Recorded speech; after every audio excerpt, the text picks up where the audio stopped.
So, why do people have affairs with their coworkers? Part 2. Now, you might think it's because of the proximity effect. And the proximity effect basically states that we are attracted to whoever we spend the most time with, whoever we are the closest to. But that just explains who we are attracted to. It explains attraction. It doesn't really explain why someone would choose to have an affair. So, as I said in the previous video, affairs are a painkiller. And many of you smart cookies are wondering, okay, well, so what is this pain? And the pain is emotional pain. And I have found through the last 25 years that we are at high risk for an affair when we get into what I call the affair Bermuda Triangle. And that's when three things are happening at the same time. It's when we are not doing well, right? So we're depressed, anxious, we've experienced some other kind of mental health challenge, PTSD, grief, something like this. Then the second part of the triangle is when the relationship is struggling as well. And the third component of the triangle is when there is some kind of trauma or some kind of trigger that pushes you over the edge. So let's say, you are not doing well, you are depressed because your business is starting to fail.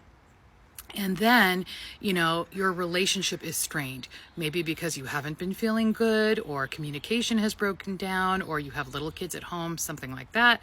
And then there's some kind of additional trauma or additional trigger, like your mother passes away. You will be in so much pain that you will be tempted to take almost any painkiller. And unfortunately, affairs are a painkiller that people choose. I'm not attempting to justify it. It's always the wrong choice. I'm really attempting to explain why this happens. So, coworkers are particularly appealing as an affair partner because you're expected to talk to your coworkers, right? It's not suspicious if you're texting your coworkers throughout the day. It is suspicious if you're texting a stranger or the neighbor or, the lady down the street or the guy down the street or whoever.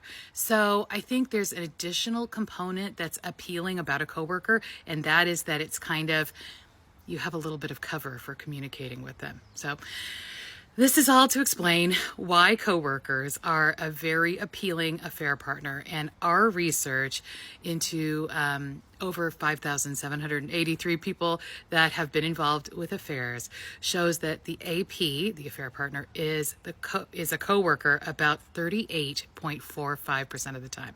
So that's almost 40%. So tell me what you think about this. Let's talk about it further.